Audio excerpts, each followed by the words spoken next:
Irmãos, eu quero vos cumprimentar com a paz do Senhor. Vamos a um texto. Eu estava sentado ali, irmãos, eu vim na estrada meditando num texto, pensando. Eu vim da onde eu estava agora na Zona Norte para cá, pensando no mesmo texto. Mas quando eu cheguei ali, Deus colocou uma palavra no meu coração. E eu quero ir pelo caminho que Deus está me direcionando aqui nesta noite. Quem me antecedeu disse que Deus daria resposta a quem precisaria de resposta. E às vezes por causa de uma alma Deus muda o curso do culto. E eu quero ficar no que Deus tem colocado no meu coração. Salmos de número 46, para a glória de Deus. Eu quero agradecer a Deus por poder retornar a esta casa. Sou grato a Deus pelo privilégio e o presente de poder estar aqui. Para mim é um presente estar na casa de Deus, em especial nesta igreja que eu aprendi a amar. Sou grato a Deus pela vida do pastor Rogério, pastor Anderson, pastor Pedro, todo o grupo de obreiros. Que Deus em Cristo vos abençoe e vos prospere, a toda a igreja, em nome de Jesus. Deus em Cristo continue vos abençoando e vos prosperando em tudo para a glória do nome do Senhor. Salmo de número 46, quantos acharam, dizem amém. Diz, a fé perfeita em Deus. Deus é o nosso refúgio e fortaleza, socorro bem presente na angústia. Pelo que não temeremos, ainda que a terra se mude, e ainda que os montes se transportem para o meio dos males, ainda que as águas rujam e se perturbem, ainda que os montes se abalem pela sua braveza. Há um rio, cujas correntes alegram a cidade de Deus, o santuário da morada do Altíssimo. Deus está no meio dela, não será abalada. Deus ajudará ao romper da manhã. As nações se embraveceram, os reinos se moveram. Ele levantou a sua voz e a terra se derreteu. O Senhor dos exércitos está conosco. O Deus de Jacó é o nosso refúgio. Vinde, contemplai as obras do Senhor, que desolações tem feito na terra. Ele faz cessar as guerras até o fim da terra. Quebra o arco, corta a lança, queima o carro no fogo. Aquietai-vos e sabei que eu sou Deus. Serei exaltado entre as nações, serei exaltado sobre a terra. O Senhor dos exércitos está conosco. O Deus de Jacó é o nosso refúgio. Amém. Irmãos, eu particularmente acho esse salmo lindo, salmo de número 46. O livro de Salmos em si são textos, escritas, louvores, cânticos inspiradores para nós. Mas o salmo de número 46 é um salmo que eu particularmente acho lindo. Não falamos capítulos, irmãos sabem disso, mas não custa recobrar. Não falamos capítulo porque é hino. Nós lemos, porque para nós é escrita, mas o judeu louva, canta, adora. São cânticos, são louvores. E quando é cântico e louvor, não é capítulo. Então, eu não posso falar salmo, capítulo de número 46, 23, 91. Então, é salmos de número 46, salmos de número 23, de número 91. O salmo de número 46, ele é conhecido como um salmo de guerra. Um salmo que, se não foi composto, pelo menos a história vai dizer que o povo de Israel teve vitórias através da adoração em alguns salmos, em especial o salmo de número 46. É um salmo que nós vamos ver a grandeza de Deus, a força de Deus, a potência de Deus, a majestade do Senhor, conhecido como salmo de guerra. Salmo esse que Deus dá inspiração para o seu povo para louvar na hora da adversidade. Na hora da guerra tem relatos bíblicos que a Bíblia vai dizer que o povo louvou, cantou e o Senhor deu vitória para o povo. Agora eu preciso abrir um parênteses aqui. Só crente canta na guerra, irmãos. Nós não vamos ver nenhum outro exército louvar no meio da guerra. Porque quando nós falamos aqui embaixo, na visão terrena, na visão humana, quando nós falamos de guerra, nós falamos de tudo ou nada. Falamos de morte e vida. Quem vai para a guerra, ele vai para ferir, mas ele sabe que ele também pode ser ferido. Quem vai para a guerra, ele vai no intuito de derrubar o inimigo, mas ele também tem ciência que ele pode ser derrubado, porque é guerra. Agora, a guerra do crente é diferente. Paulo vai dizer que a nossa luta não é contra a carne e o sangue, mas sim contra a potestade. Deus está orientando alguém aqui, talvez toda a igreja, eu pego a orientação da parte de Deus, porque Deus sabe da minha necessidade. Deus está dizendo, não é com a força do braço que tu vai vencer. Não é com o teu poder aquisitivo que você vai conquistar. Não é com a altura da tua voz que você vai vai prevalecer. Deus está dando estratégia de guerra diferente para a crente aqui nesta noite. Até parece jargão de pregador, mas não é. Enquanto nós adoramos, Deus guerreia. Enquanto nós adoramos, o céu se move. Enquanto nós adoramos, Deus estende as suas mãos. É num culto como esse que Deus muda a sentença de guerra, meu irmão. Quem sabe entrou alguém aqui da porta da igreja para dentro com um decreto de derrota já decretado, mas através da tua adoração, Deus chama a existência aquilo que não é. Você crê no poder desta palavra, irmãos? Através da tua adoração, Deus fecha a boca do leão. Através da tua adoração, Deus coloca o gigante por terra. Através da tua adoração, Deus aplaca a fúria do mar. Deus cessa a fúria do vento. Através da tua adoração, Deus entra lá na tua casa. Eu estou sentindo a glória de Deus aqui. Através da tua adoração, Deus entra onde você não entra, faz o que você não faz. E se você crê, prepare um glória. Vai ter culto de ação de graça através da tua adoração. Você conhece o texto, Josafá quando estava na guerra, a Bíblia diz que 3 povos. Quantos povos eu disse? 3 povos vieram contra Josafá. Josafá com um número irrisório adiante da adversidade, diante do inimigo. Mas o texto vai dizer que 3 povos vieram contra Josafá. Josafá vai pedir socorro a Deus. Você conhece, eu só estou te lembrando. E a Bíblia vai dizer que Josafá busca orientação de Deus. E a orientação que Deus dá para Josafá é a seguinte: ô Josafá, você me separa os levitas e os soldados para irem para a guerra. Quem sabe Josafá disse: eu estou entendendo, Jeová. Enquanto os soldados vão na frente lutando, os levitas vêm atrás adorando para inspirar. Deus disse: não, Senhor, enquanto os levitas vão na frente adorando, os soldados e o povo vêm atrás só olhando, porque nesta peleja não tereis que pelejar. Não, eu tinha dado um glória melhor do que esse.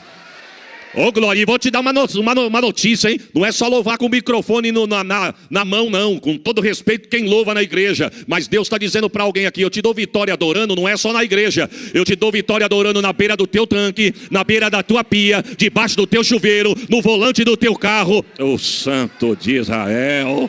Você acredita nisso, irmãos? Só o céu pode fazer isso. Você adora e a mão de Deus se estende. Você adora e os braços de Deus se estendem em prol da tua casa. Levanta a mão e recebe a profecia. O diabo pode estar armado contra a tua casa, a tua família, mas Deus está dizendo: pela tua adoração, hoje aqui, eu cesso a guerra. Eu corto o arco, quebra a lança, queima os carros no fogo, através da tua adoração. Você acredita nisso, irmãos? Então, na verdade, o Salmo de número 46 é conhecido como o Salmo de guerra.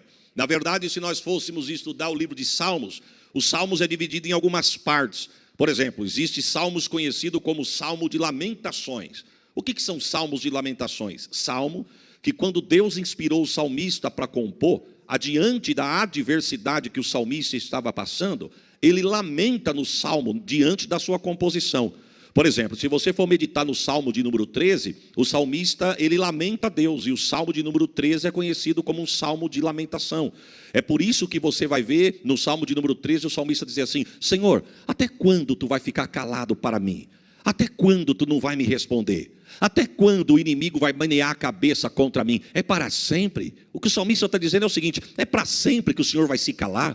O Senhor não vai abrir a boca para me responder? Eu estou te clamando, estou te buscando, venho no domingo, venho na segunda, levanto de madrugada, faço jejum e parece que o céu está cerrado. O Senhor não tem resposta para me dar, não? É um salmo de lamentações. O salmo de número 22 também é conhecido como um salmo de lamentações.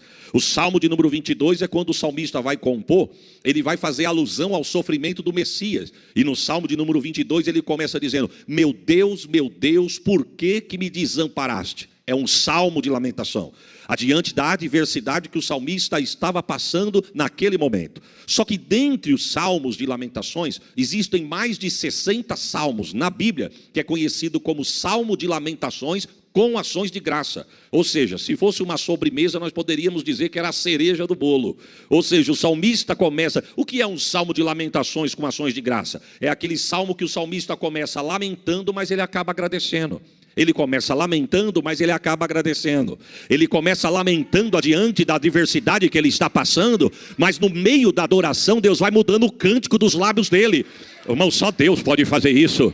Quem sabe alguém entrou aqui da porta da igreja para dentro lamentando adiante do que está acontecendo. Mas se você crê, antes do fim do culto, Deus vai mudar o cântico dos teus. Você acredita nisso, irmão? Deus está dizendo, eu vou mudar o cântico dos teus lábios. Cântico de derrota eu vou colocar cântico de vitória. Cântico de tristeza eu vou colocar cântico de alegria. Voz que fechou, Deus vai dar voz de júbilo no lábio de alguém aqui. Tu pode dar um glória por esta palavra. Você crê no poder desta palavra? Salmo de número 3, se você for meditar no Salmo de número 3, antes de nós lermos o Salmo de número 3, na verdade o salmista, o contexto desse texto, ele está passando por uma adversidade dentro da sua casa.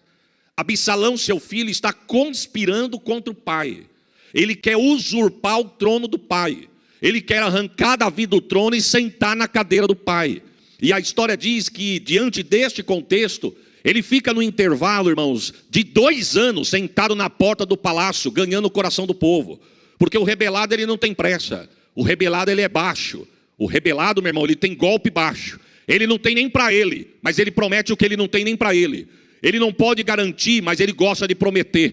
O rebelado, ele é assim. Ele senta na porta do palácio e a história vai dizer que o povo vinha de longe para consultar o rei. E ele olhava para o povo e dizia assim, você vem da onde? Ah, eu vim de tal terra. Puxa vida, você vem fazer o que aqui? Eu vim falar com o rei. Aí o que ele dizia, quem dera eu fosse rei sobre Israel. O povo dizia, mas por que você está falando isso aí? Ele diz, porque o meu pai não está com tempo nem para mim, quanto mais para você. Eu sou filho dele, ele não me atende. Quem diz que ele vai atender você? Meu pai não está com tempo para mim, não vai ter tempo para você. Agora, se eu fosse rei de Israel, eu sentaria para escutar a tua causa e ia pelejar por você, mas eu não sou. E com isso ele vai minando o coração do povo. A Bíblia vai dizer que ele fica no intervalo de 2 anos. 2 anos com esse espírito sorrateiro pelos bastidores. Só que tem uma coisa, o rei não está vendo, mas o dono do reino está vendo. Que o rebelado Deus sabe tratar, viu, irmãos? E eu quero, debaixo da autoridade do sangue de Jesus, profetizar uma palavra de bênção para esta igreja e esse ministério. Aonde tiver a articulação meneando por detrás, Deus vai quebrar, mas não vai prosperar. Senhor, me ajuda essa palavra aqui nesta noite, Jesus. A palavra está liberada, conspiração contra você, na empresa, contra a tua família, no meio dos teus. Espírito de traição, Deus está dizendo, que está conspirando nas tuas costas. Você pode não estar enxergando, mas Deus manda dizer, tu deita e dorme, mas o guarda de Israel não cochila e nem tosqueneja. E canta labachore calabai. Deus está me dando uma palavra aqui, eu vou liberar. Deus está quebrando a articulação de Saul hoje. Levanta a mão e recebe a profecia. Não vai prosperar o plano de Absalão contra a tua casa. Através da tua adoração tem livramento de Deus para os teus. Juiz. Alguém já articulou para a porta se fechar, mas Deus manda dizer, a chave é minha, a porta quem abriu sou eu estou guerreando por alguém aqui, eu dava um glória melhor do que esse, receba esta palavra.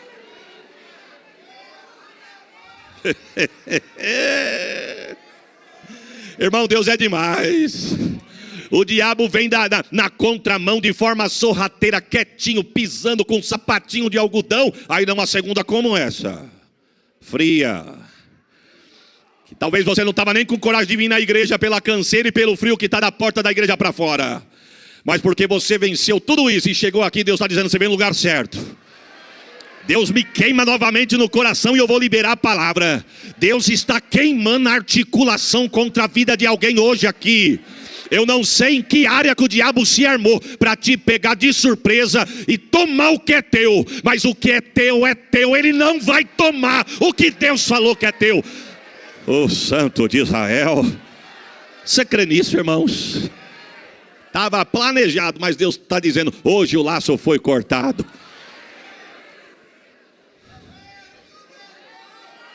Ui, calamanai. Eu limpo, eu tiro, eu trago à tona. Eita, pode dar 3 tapinhas gelado, querer mostrar que é vaso, que é profeta, querer impressionar, mas fica tranquilo. Deus está visitando os 4 cantos da igreja aqui agora. Pastor Rogério, com toda a liberdade debaixo do sangue de Jesus, Deus visita o administrativo, Deus visita os departamentos. Oh, glórias ao nome de Jesus. Deus está no controle da igreja. Deus não perdeu o controle da igreja. Deus está falando para alguém aqui nesta noite: hoje eu quebro toda conspiração que está de canto, eu arranco do meio, porque a casa é minha. Eita! Não vai contaminar. Jesus, me ajuda aqui. Olha, irmão, tem assunto que não é fácil você entrar, não. Mas nós estamos debaixo da autoridade da palavra de Deus. Quem dera eu fosse rei sobre Israel, eu ia te escutar e resolver o seu problema. Ele foi minando o coração do povo. E ao cabo de 2 anos, quantos anos eu disse? Ele percebe que ele ganha o coração da maioria. E o texto diz que ele explode com a rebelião. Davi está no palácio. E a história chega no ouvido de Davi: Absalão, seu filho, acabou de rebelar contra você. E cadê ele? Vem vindo aí para te matar. Ele não está com um exército, ele está com mais da metade da nação contra você. O texto diz que quando Davi sente o peso da ameaça, não tem outra situação a não ser fugir.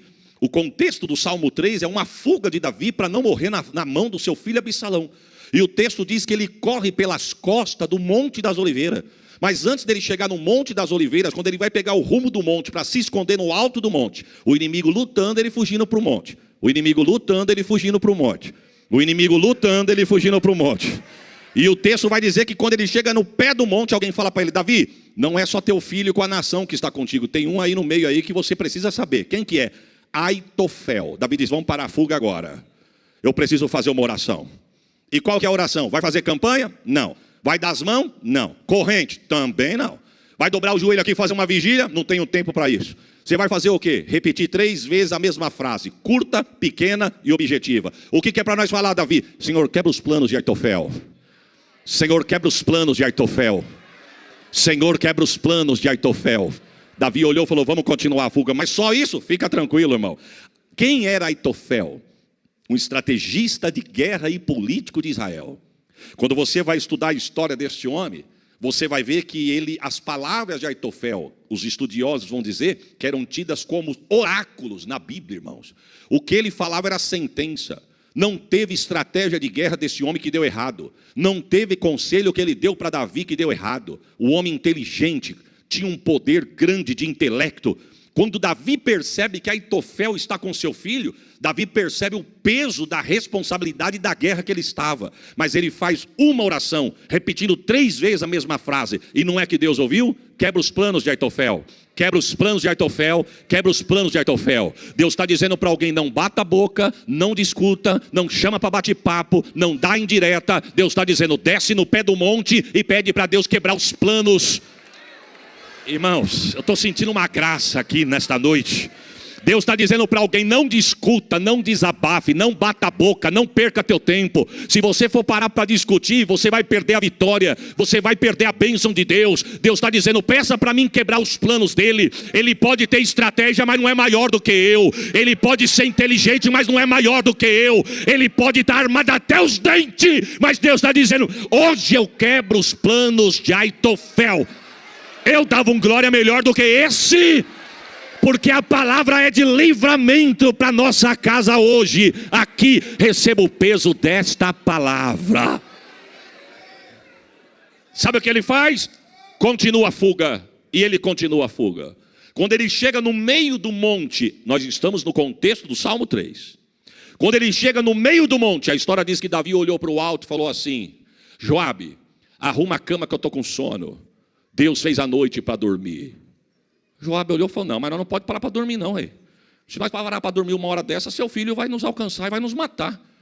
Seu filho não está com meia dúzia, seu filho está com um exército. Davi disse: mas Deus fez a noite para dormir.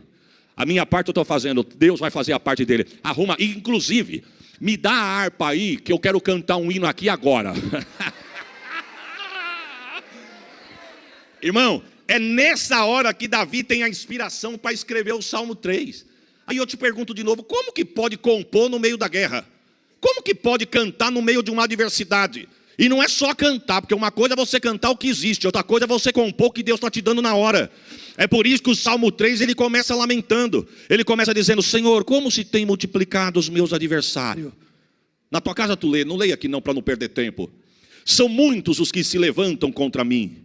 Olha o verso 2, muitos dizem da minha alma, não há salvação para ele em Deus. Vamos traduzir isso aqui? Senhor, como se tem multiplicado os meus adversários. São muitos que se levantam contra mim. Davi está dizendo: Senhor, eu estou com tanto inimigo que nem eu sabia que eu tinha tanto inimigo assim. Eu não sabia que eu tinha tanto inimigo desse jeito. Eu estou sentado no trono, eu sou o rei de Israel, mas eu não sabia que eu tinha tanta pessoa contra mim. São muitos os que se levantam contra mim. E a história vai dizer que era tanta gente, que olha o que ele diz assim no verso 2. Muitos dizem da minha alma, não há salvação para ele em Deus. Sabe o que está dizendo aqui? O povo está dizendo: dessa nem Deus vai livrar Davi. Davi foi livre por Deus do gigante, do urso, de filisteu, de leão. Mas essa aqui, nós não estamos falando de nação inimiga. Nós estamos falando do povo dele, da casa dele, que está debaixo da outra autoridade dele. Mas é tanta gente que nem Deus livra ele dessa. Só que no meio da adversidade, espero que você esteja ligado para receber o que Deus está dizendo. E eu não estou falando isso para você dar glória, eu estou falando isso para você guardar na tábua do teu coração. No meio da adversidade, Deus vai mudando o cântico dos lábios de Davi. Aí o verso 3, Deus muda dizendo: mas tu, Senhor, és um escudo para mim, a minha glória, o que exalta a minha cabeça. Com a minha voz eu clamei ao Senhor e ele me ouviu desde o seu santo monte. Olha o que ele está dizendo: eu não terei medo de 10 milhares de pessoas que se puserem contra mim ao meu redor. Deixa eu abrir um parênteses. Não tem medo não, Davi? Se você não tem medo, por que você está fugindo? Você entende isso, irmão? Ele está fugindo porque ele está com medo. Mas no meio da guerra, Deus dá um cântico para ele. E no cântico ele diz: não, eu não tenho medo não. É igual a você, irmão. Eu não tenho outra palavra para usar para o inimigo aqui nessa noite, mas o diabo está endemoniado com alguns aqui neste lugar. Não era para você ter levantado. O que ele está fazendo contra a tua casa era para te colocar uma depressão em cima da cama e não deixar você cruzar os portões da tua casa, tirar a força das tuas pernas para entrar na igreja. E ele pensou: hoje eu ganhei. Mas olha você aqui, eu tinha dado glória só pela vitória de você ter chegado aqui.